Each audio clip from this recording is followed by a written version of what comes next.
Hello, my name is Barry Lawrence. I'm president of the Full Gospel Businessmen in Norwich in the UK. I want to tell you about an answered prayer that blessed me so much, not to mention the blessing for the people I prayed for. It was back in the year 2000 when I started to understand the internet, and I found that by emailing I could contact people all over the world. And I particularly contacted two groups of people around the world, those who love Jesus and those who love Siamese cats, because those were my two passions at that time. I retained the first passion, not so much the second these days. I emailed in particular with one chap in Australia. I'll call him Peter. We didn't email that often, but we would talk a little bit about life in England and life in Australia and a little bit about our churches. And one day he emailed me and he said, Barry, I don't think we're the same sort of Christian. I believe you're one who really believes in answered prayer. And so I have a request. Would you pray, please, for me? I and my wife, Megan, that's not their real names.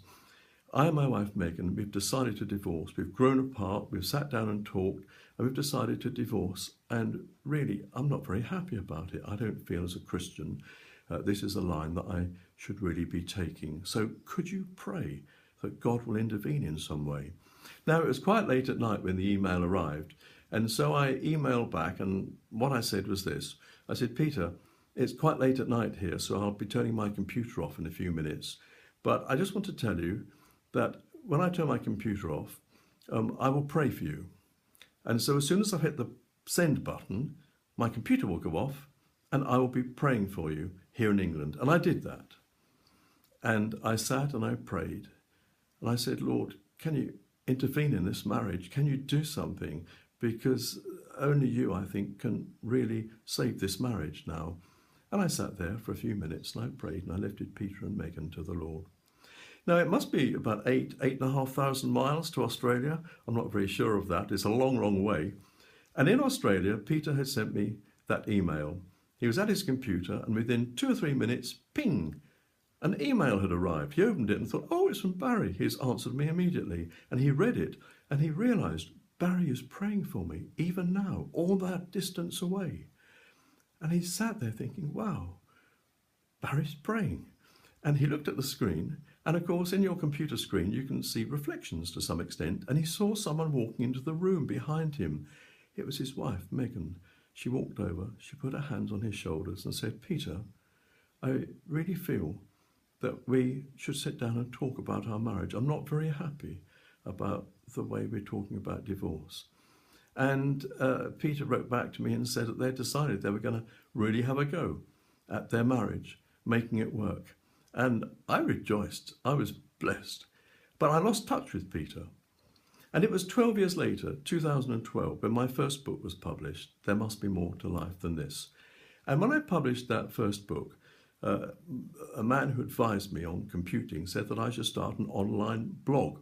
And so on my internet site, barrylawrence.com, I started a blog each week. And at one point I wanted to talk about prayer and answered prayer, because I was going to write another book about answered prayer.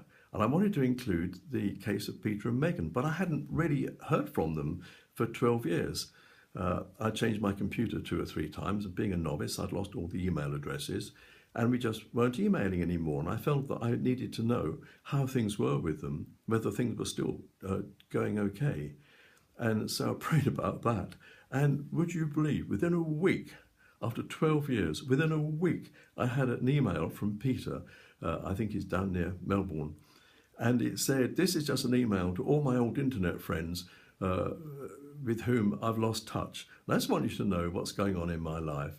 Our daughter, she has graduated and is doing such and such. And Megan and I, well, we are involved in such and such a church, and we're doing this, we're doing that, and we're holidaying there. And I'm not doing quite so much work these days, so I'm not fully retired yet. Oh, and Megan and I are doing this, and Megan and I are doing that. And it really projected an image of a very happy and very fulfilled marriage, 12 years on from that crisis that they'd been through. And I emailed Peter and said, can I use your story in a book I'm writing about answered prayer? And can I also include you as an example of answered prayer in a blog that I'll be putting on my internet site? And he wrote back and said, yes, you can use my real name too, which I'm not using at the moment. But isn't that absolutely amazing? Now, atheists, agnostics, cynics and skeptics will no doubt say, oh, it was just a coincidence. And as for me praying and getting an email within a week after 12 years, they'll say, oh, it was just another coincidence. Well, I suppose they've got to say that really, haven't they? But how silly is that when we have such an amazing God who does such amazing things? I just praise Jesus that he loves us so much, that he hears our prayers and he moves in response to the prayers of his people. And I just want to encourage you, whatever situations you come across in life, nothing is impossible for our God. Nothing is too hard for the Lord. So lift situations, lift people to our God and wait and just see what God can do. God bless you.